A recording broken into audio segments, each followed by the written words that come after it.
কয়েকদিন আগে পুরো আর্জেন্টিনা ফুটবল দলের তোপের মুখে পড়েছিলেন ব্রাজিলের তারকা ফরোয়ার্ড রাফায়েল রাফিনিয়া। বিশ্বকাপ বাছাই পর্বে চিরপ্রতিদ্বন্দ্বী আলবিসেলেস্তেদের গুড়িয়ে দেওয়ার হুমকি দিয়েছিলেন তিনি। সেই কথার লড়াই কথায় থাকেনি, অনেকটা শারীরিক আক্রমণেরও শিকার হয়েছেন সেলেসাও তারকা।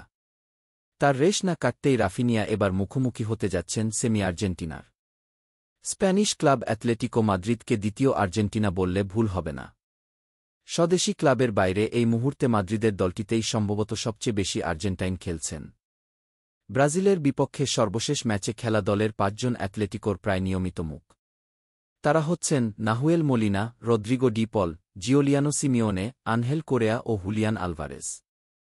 ফলে জার্সি কিংবা দলীয় পরিচয় বদলালেও রাফিনিয়ার সঙ্গে তাদের মনস্তাত্ত্বিক লড়াই থাকাটা অসম্ভব কিছু নয়। আজ বুধবার দিবাগত রাত ১:৩০টায় কোপা দেল রের সেমিফাইনালের দ্বিতীয় লেগে মুখোমুখি হবে বার্সেলোনা ও অ্যাথলেটিকো মাদ্রিদ। ইতোমধ্যে অনুষ্ঠিত প্রথম লেগে দুই দল ৪-৪ গোলের রুদ্ধশ্বাস এক ম্যাচ খেলেছিল। ফলে দ্বিতীয় লেগের ফলাফলের ওপর নির্ভর করছে কোন দল ফাইনালে যাবে। ইতোমধ্যে প্রথম সেমিফাইনালের দুই লেগ মিলিয়ে ৫-৪ গোলের অ্যাগ্রিগেটে ফাইনাল নিশ্চিত করেছে রিয়াল মাদ্রিদ। গতকাল রাতে দ্বিতীয় লেগে তাদের সঙ্গে রিয়াল সোসিয়েদাদের রোমাঞ্চকর ম্যাচ শেষ হয় ৪-৪ ব্যবধানে। প্রথম লেগে ১-০ গোলে জেতায় শিরোপা নির্ধারণী ম্যাচের টিকিট পায় লাস ব্লাঙ্কোসরা। এখন প্রশ্ন আসতে পারে, জাতীয় দলের খেলায় সৃষ্ট দ্বৈরথ ক্লাব ফুটবলেও ব্রাজিল আর্জেন্টিনার খেলোয়াড়রা টেনে নেবেন কিনা। সেটি নিশ্চিতভাবে বলা না গেলেও রাফিনিয়া কিংবা রদ্রিগো ডি পলরা পরস্পর বিপরীত প্রতিক্রিয়া থেকে কতটা বের হতে পেরেছেন সেই সংশয় থেকেই যায়। মার্চ উইন্ডোর আন্তর্জাতিক ব্যস্ততা শেষে অ্যাথলেটিকো এখন পর্যন্ত একটি ম্যাচ খেলেছে।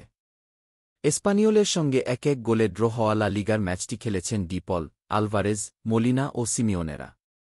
অন্যদিকে একই সময়ে দুটি ম্যাচ খেলেছে বার্সেলোনা। তবে কোনোটিতেই রাফিনিয়াকে খেলাননি কোচ হ্যান্সি ফ্লিক। তিনি আগেই জানিয়ে দিয়েছিলেন এসব ম্যাচে ব্রাজিল তারকাকে বিশ্রামে রাখার কথা। তবে অ্যাথলেটিকোর বিপক্ষে বার্সার সেমিফাইনাল ম্যাচটি গুরুত্বপূর্ণ। সে কারণে রাফিনিয়া অবশ্যই এদিন খেলবেন বলে মঙ্গলবার নিশ্চিত করেছেন ফ্লিক।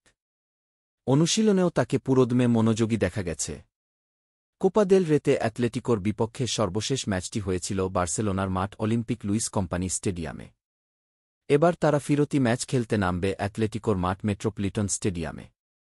নিঃসন্দেহে দুই দলের ফাইনালে ওঠার এই দ্বৈরথ রোমাঞ্চকর হতে চলেছে।